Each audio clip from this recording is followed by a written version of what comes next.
he is very lucky because he was having this heart failure problems from the past 2 years, and it was getting worsened.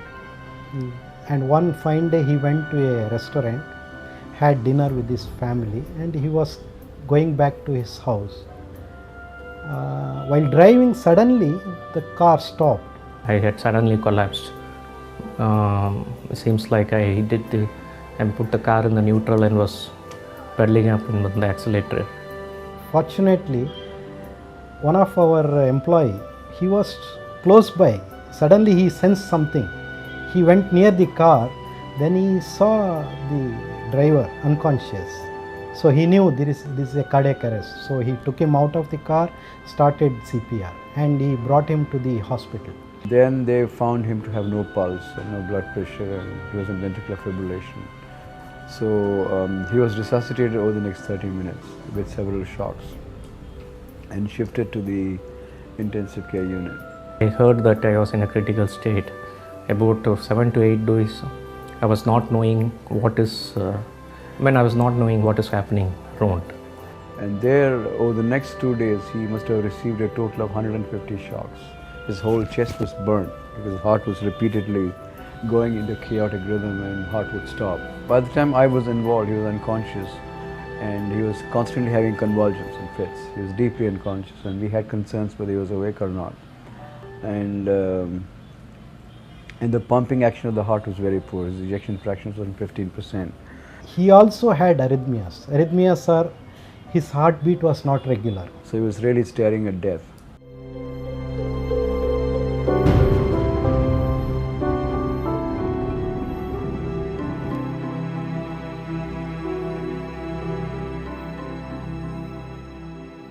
So in meantime, I heard from my friends and colleagues and family members that they were saying that this particular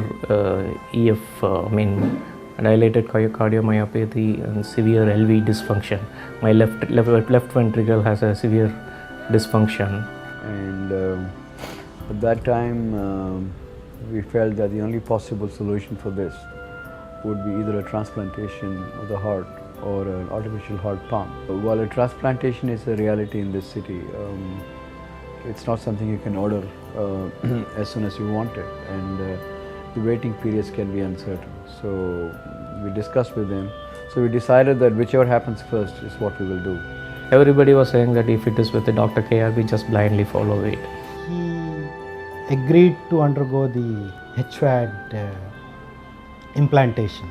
It's a teamwork.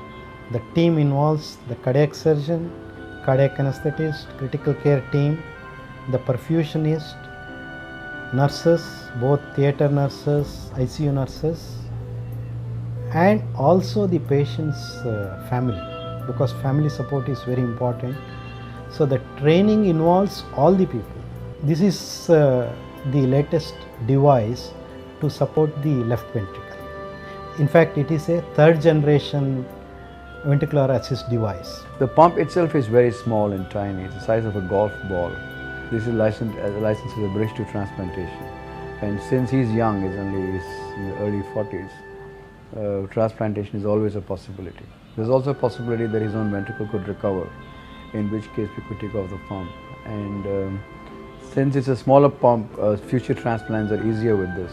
So we decided to go ahead with this. The device can be implanted in the pericardial cavity over the heart. You need not create any more new pocket in the abdominal wall or the chest cavity. I was initially very hesitant. I was thinking why my relatives and friends choose this. It also works on something called impeller technology. It's an impeller pump.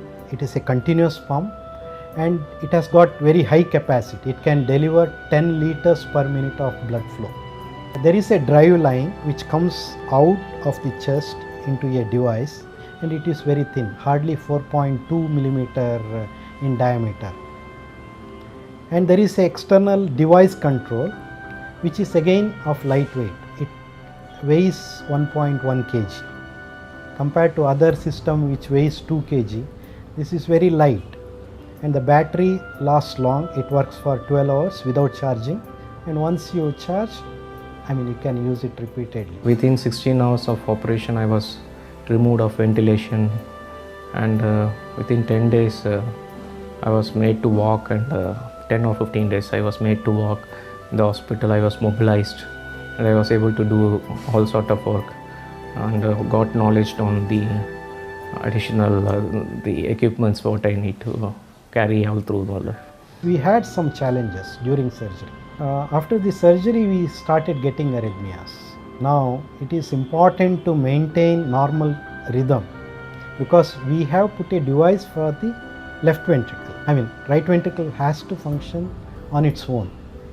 Any arrhythmia, right ventricular function gets affected.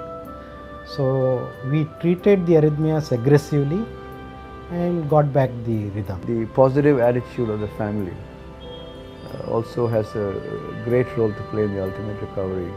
No matter how gloomy a situation might look, several times there is light at the end of the tunnel and recovery is possible. Before, I used to doze off in front of my computer. Many of my colleagues has noted it. So that happened even in my home also. My wife used to say that. But and I used to have very much disturbed sleep all through the night.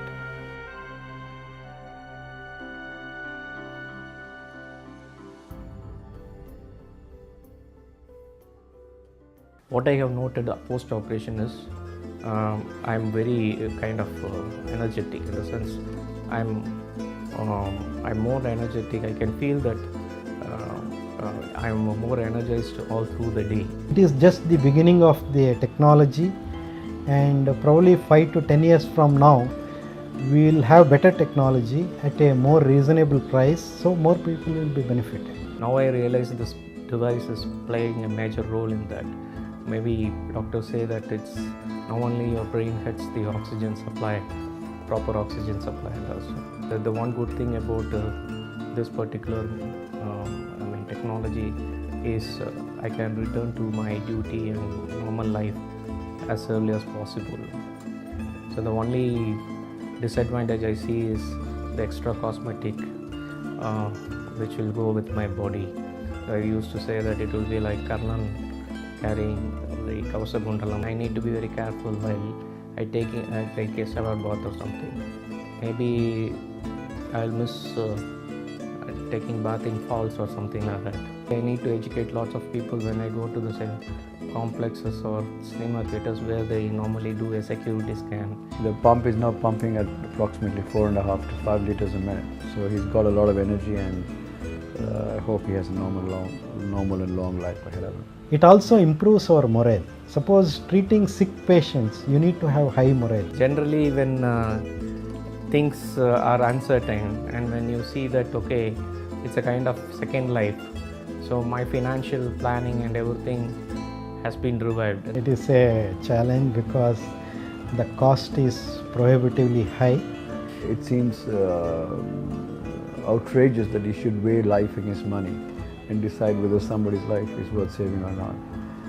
I hope I'll get to live to see a day in this country where we have more equitable health insurance available, so that this kind of decisions are not taken on monetary and financial considerations. We are in the process of building an artificial heart pump for our own patients, especially the middle class patients, to be able to afford it. I used to say to my wife that before my age of 50, everything would be settled under this. So I will be walking towards it, but I hope that God will give enough chance to spend a few more years also. That's all.